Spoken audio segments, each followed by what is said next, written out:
जब आसमान में बिजली चमकती है और बादल गरजते हैं तब किसकी एंट्री होती है पता है तुम्हें? तब एंट्री होती है गॉड ऑफ थंडर थॉर की। लेकिन सवाल ये नहीं है। सवाल ये है कि थॉर की पावर्स काम कैसे करती है। असल में थॉर अपनी पावर्स को यूज कैसे करता है? क्या वो सिर्फ लाइटनिंग को कंट्रोल करता है या फिर उसके पीछे कोई एसगार्डियन साइंस और कॉस्मिक एनर्जी का राज छुपा हुआ है?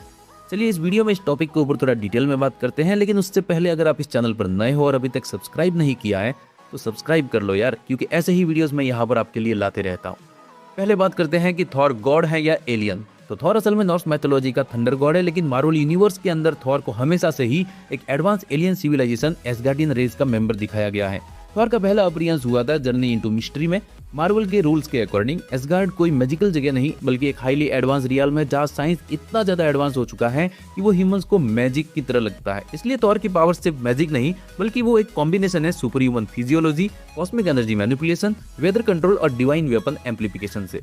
अब बात करते हैं कि थॉर की लाइटनिंग पावर्स कैसे काम करती हैं। तो सबसे पहले क्लियर कर देता हूं कि थॉर लाइटनिंग का मालिक नहीं है बल्कि थॉर खुद लाइटनिंग है। ये बात कंफर्म होती है थॉर रैग्नारोक के उस डायलॉग से जब ओडिन थॉर से कहता है कि क्या तुम गॉड ऑफ हैमर हो। इसका मतलब है कि म्योल्निर तो सिर्फ एक टूल था, पावर तो थॉर के अंदर थी। अब मार्वल के हिसाब से इसका साइंटिफिक एंगल भी देख लेते हैं।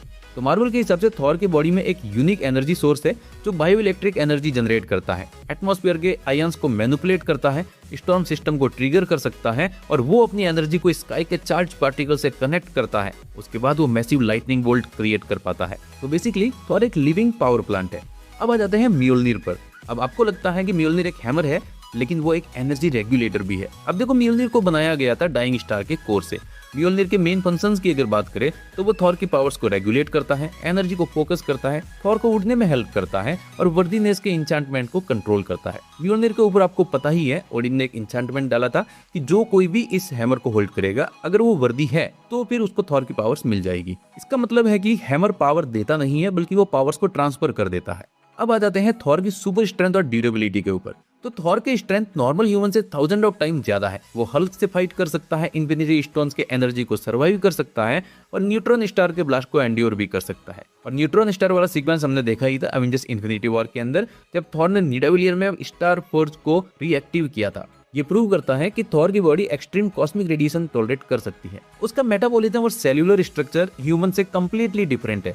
अब उसके बाद में म्योल्निर डिस्ट्रॉय हो जाता है, जिसके बाद थॉर को मिलता है स्टॉर्म ब्रेकर। अब स्टॉर्म ब्रेकर बाइफ्रोस्ट को समन कर सकता है, डायमेंशनल ट्रैवल अलाउ कराता है थॉर को, इन्फिनिटी गाउंटलेट एनर्जी को ओवरपावर कर सकता है और ये वेपन थॉर की रॉ पावर को भी मल्टीप्लाई करता है। इसके बाद थॉर की पावर्स में कुछ इवोल्यूशन होते हैं और थॉर बन जाता है काफी ज्यादा स्ट्रांग, वो भी बिना हैमर के। थॉर रैग्नारोक के बाद थॉर को समझ में आता है कि उसकी असली पावर उसके अंदर है, ना कि हैमर के अंदर। थॉर की पावर्स का लेवल डिपेंड करेगा उसके इमोशनल स्टेट, कॉन्फिडेंस और फिजिकल कंडीशन के ऊपर। जब थॉर मेंटली स्ट्रांग होता है उसकी पावर्स भी पीक पर होती है। अब फाइनली अगर इस पूरे वीडियो के कंक्लूजन पे आए तो थॉर की पावर्स 3 चीजों का कॉम्बिनेशन है। पहला तो है एसगार्डियन बायोलॉजी, दूसरा है कॉस्मिक एनर्जी कनेक्शन और तीसरा है डिवाइन वेपन्स इन्हांसमेंट। वो सिर्फ एक सुपर हीरो नहीं बल्कि वो एक चलता फिरता तूफान है। अगर आपको लगता है कि थॉर सिर्फ हैमर घुमा के लाइटनिंग चलाता है तो अब आपको पता चल चुका होगा कि वो खुद लाइटनिंग का सोर्स है। और आखिर उसकी पावर्स वर्क कैसे करती है ये भी मैंने काफी ज्यादा सिंपल तरीके से यहाँ पे बताया है।